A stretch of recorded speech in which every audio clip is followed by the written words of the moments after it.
Some applications of trigonometry చాప్టర్లో exercise 9.1లో second sum. A tree breaks due to a storm. Okay, when the broken part bends so that the top of the tree touches the ground, making angle 30 degrees with it. Okay, ఇప్పుడు ఒక tree ఉంది.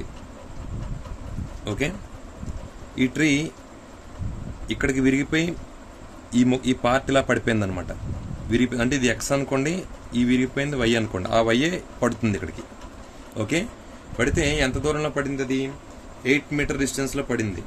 Okay, angle ఎంత cut చేసింది? 30 degrees cut చేసింది. ఇప్పుడు height of the tree కనుక్కోవాలి.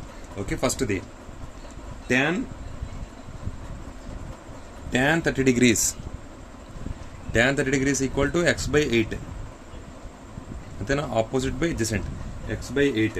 tan 30 అంటే 1/√3 equal to x/8. అప్పుడు x ఈక్వల్ టు 8/√3. ఓకే, ఇది ఒక వాల్యూ x ఈక్వల్ టు 8/√3.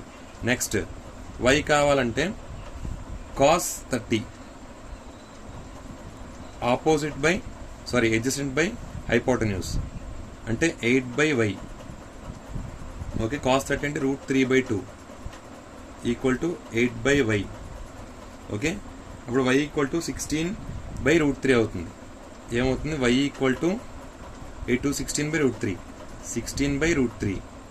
అప్పుడు x ప్లస్ y కదా total height of the tree. అంటే y ఎంత? 16/√3 ప్లస్ x ఎంత? 16/√3 ప్లస్ x ప్లస్ y కావాలంటే 16/√3 ప్లస్ 8/√3. ఓకే, √3 కామన్, √3 ఎల్సిఎం అయితే 24 మిగులుతుంది. ఓకే, ఇప్పుడు ఇది రేషనలైజింగ్ చేయండి. 24√3/3 ఏమవుతుంది? 24√3/3 అవుతుంది. 3 8 8√3 total height of the tree. Okay, thank you.